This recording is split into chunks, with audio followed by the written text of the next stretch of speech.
Attention gamers. Having a good KDA in a video game is the street cred equivalent for guys who would rather order Grubhub and sit in Discord with their boys than pursue intercourse with a female. For a lot of people it means they are good at the game, like that Peter bot who apparently smurfs on 14-year-old kids in pro lobbies on the night of forts, but I can think of cases where having a good KDA doesn't mean jack squiddly dick, like when anyone who unironically plays Yumi. There's also Mr. Devil's Advocate who plays League in black and white more than he plays in color, yet he's still top dog with an apparently bannable amount of deaths every game. I'm currently sitting on rank 222. But today we found the player with the highest KDA in all of League of Legends. An Emerald 1 support Zilean main with a KDA of over 30, whose playstyle has sparked a lot of controversy among the incel community of Leaguers on Reddit, so I figured we would review one of his recent games with a literal perfect KDA to see if you would like this guy on your team or hate it. So game starts with his ADC having less health than a lung amputee with a bad cigarette addiction, while he is literally full health from playing 10 feet behind the action all game, but then a woman who occasionally identifies as a dragon comes in for the gang. He tells Ash to take a chill pill and then they all gangbang the glitter-titted midget. It's now a 3v1, but as the only healthy player he would need to be the one to engage it, but instead he says, hey, we all got a few singles to shove down the bra of a stripper later, let's just call it there.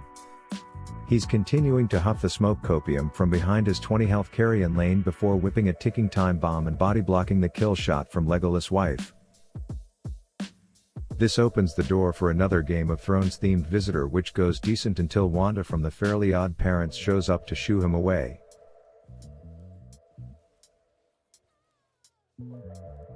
Then a little custody battle over bot side Scuttle Crab breaks out, and you would think since all of his abilities can peel in some way or another he would want to get in there, but he decides to do a quick check on Gromp instead to make sure it's there before acting like he cared, while Karthus is basically impersonating a suicide bomber on the other end of the KDA spectrum.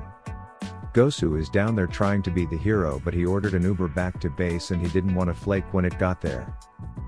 Back to lane, these two are still playing yin and yang in that this Karthus player gets a headache from staring at a screen on color for too long, all while Zilean just wants to make sure there's a 0 in the death column on his KDA at the end of the game. At this point I can't tell if Floaty Fuck here is just a selfish KDA player or if Karthus legitimately needs to be prescribed a strong SSRI with how suicidal he is, but then I remember that both things can be true, but I guess the important thing is that no Zilean KDAs were harmed in the making of that episode.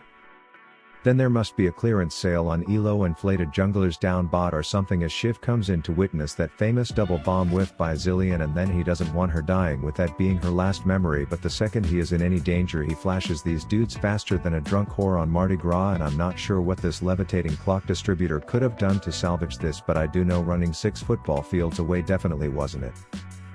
Karthus is continuing to cosplay Davy Jones aka Be Dead and still haunt the people around him with little ghosty shit for a while, and by the looks of the pings it appears that pussy boy Zilean was flaming the Karthus at this moment in time. But a few minutes later there was hope that the ballsack on this Zilean would drop below a fraction of a millimeter in length as he actually went on the offensive. That is until the tower dropped. You can see a little cat turd was shed as he fled the crime scene, only returning enough to give Karthus a mulligan on his life. Luckily there was an unbenched Kench in the area, which was convenient timing because otherwise there may have been some risk to replacing that 0 in the pussy boy deaths column with a 1.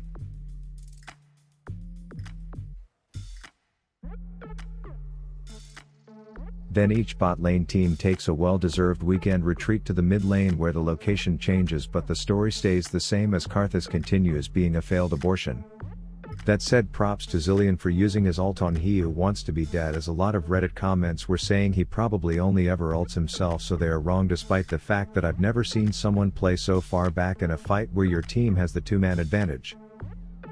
There is interest amongst his co-workers to adopt a large potentially type 2 diabetic Scuttle Crab and to train it to tackle towers, but a Nevi Ash hole appears so he hits her with the sit yo ass on the floor bitch combo, which is enough to knock her dead. Then as his team runs a train on the midget in a wizard cap he makes sure he's the last one to the party in case there's danger involved. The boys then gather mid to set their diabetic Scuttle Crab that they adopted free. Zildog over here manages to miss the widest target ever with both his bombs, but luckily the swollen Scuttle picks one up and charges the tower with it like a suicide bomber, only to miss the tower. The boys are bullying the Bousps until literally one hopping lesbian shows up and all of a sudden this Zillion is 16 zip codes behind everyone acting like he doesn't even know them. The boys however want their revenge once they get back from fountain timeout, all while Zillion is like, I've been here the whole time. That's a time joke because it's Zillion and he throws clocks at people when he's not too busy being a grade A pussy. That said, this fight is looking good. Sure, he's still staring at the asses of his teammates from safety, but things are going well. Karthus is taking these fuckers to Niagara Falls, and with the numbers advantage due to the blue boys having 2 morons bot and the red boys not having a support who dipped at the thought of dying, and things went well. This scores them a dragon, and they aren't going to take kindly to some midget talking about eating purple shit and destroying their cameras, so he whips some double trouble at the homunculus.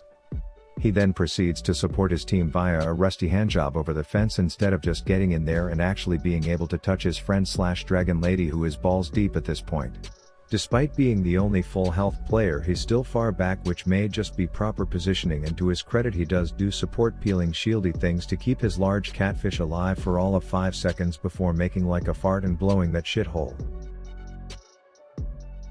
Then if we look at how his attitude changes mid-fight, you can see Lenny from Of Mice and Men caught way the fuck out. Like these dudes are about to face him at a lake, promise him ketchup and shoot him in the back of the head, but because tank players have their ineptitude bailed out by how OP tank items are, he survives long enough to meet up with his homies. Immediately you can see Zillion acting like he just got caught with a group smoking pot and the cops showed up and he doesn't know how to act. He's being utterly useless, just pacing back and forth having a meltdown while his boys are going deep. You can argue he didn't have cooldowns, but a level 13 Zillion with his build doesn't even have cooldowns at this point. He's just being a pussy. This seems to be a pattern in team fights where rather than being a support he's more like his team's hype man, the little scrawny kid who sits in front of a crew canoe yelling at the team to row faster while doing nothing himself. But at the same time I do question the brain cell count on his teammates. As for his baby back bitch he plays these fights, these dudes are like fruit flies sprinting towards a lamplight that will kill them, and according to his pings he was flaming them for that fact as well. This leaves him alone defending a tower against the ghost of classic science future, and even though he has the means to perma-slow him and time bomb him into one of those caffeinated zombies, he opts into backing off, which I guess chasing bad macro good, but in this case it's just fulfilling the stereotype that this guy plays to minimize his own deaths over all else, which honestly may be the right thing to do. It's now almost 30 minutes in the game, and while he is the unanimous winner of the who has more tampons plugged up their asshole competition, his Shyvana is in a neck-and-neck contest with his Karthus on who's a more careless dipshit, which means there's almost no amount of cocaine enemas or Jesus Christ Easter Sunday ultimates he can cast to keep either of these two shit stains from getting themselves killed, which did result in a close call of just absolutely ruining this guy's day. But thank the rift gods above he didn't have to give up a death himself. But if we look top, on one end of the spectrum we have this floating deathophobic, and on the other end we have a hard-stuck emerald player thinking that you are supposed to die on cyan because that's what he sees some Swedish fish do on TV. All 3 lanes are getting pushed in worse than a constipated turd during anal, but the boys are rotating, and with the numbers advantage he does indeed opt into playing the game. Ash gets told she's ass, and then he shoves some pop rocks into that toad with the beer gut to fuel him for his duel with Little Miss Dipsy, which despite being turned into a small gay squirrel for a moment, ends well for the catfish.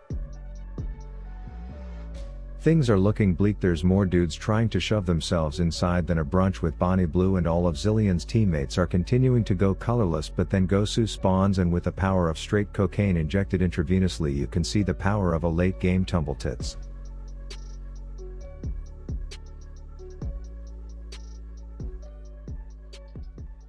All of a sudden the turns of the tide is happening. The tables are flipped the fuck over, reverse cowgirling each other. In other words, the red team ain't fucking around as they scare away Lulu Miss Midget Tits, and then they take Baron like goddamn comeback kids. Sure, this Illion's name may be alien because he typically plays in a different galaxy from his team, but when the momentum starts shifting he is there to stand behind his carries and push E. It's hard to classify if what this floating fuck is doing can be called peeling, but he's definitely pushing buttons and in some cases keeping his Karthus who desperately wants to be killed alive. But this is where the deathless groovy dude says there's a reason why I'm 2-0-33, and that's because when my team's Gosu is off discovering his sexuality with a pile of NPC hoodlums bot and my jungler decides that's her cue to dive in, I tell my boys we should make like a tree and get the fuck out of here, which allows the trio to survive to fight another day. Then they get a do-over a few seconds later, but this time Tumble Tits is in attendance and our heroic protagonist is going to make sure she stays in attendance even if some dog would like for her to leave.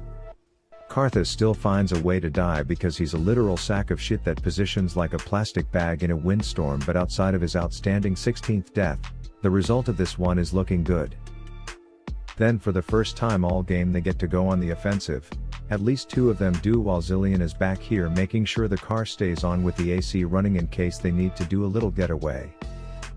They set up for Baron and obviously this kid isn't getting in the pit. He's the type of kid to only go waist deep in the pools. He ain't getting his nipples wet at all, and regardless of how much his team needs him, the second his health drops to 20% for the first time all game, he sees his entire life and all his memories, porn collection, TV dinners, Twitch gifted subs to Pokimane flash before his eyes, and vows he will not partake in such dangerous behavior. Instead his plan is to do the wise thing. Wait for the broken ass level 20 top lane tank who is virtually unkillable at this point and essentially stand 20 yards behind him, making sure he can play Nexus Breaker on 2 life mode instead of 1, and that, my friends, is the evidence behind one of the more controversial playstyles. It won here and at times it was good supporting, but the question to you is, would you like this guy on your team or would it piss you off? I'll comment my answer below. Rav out.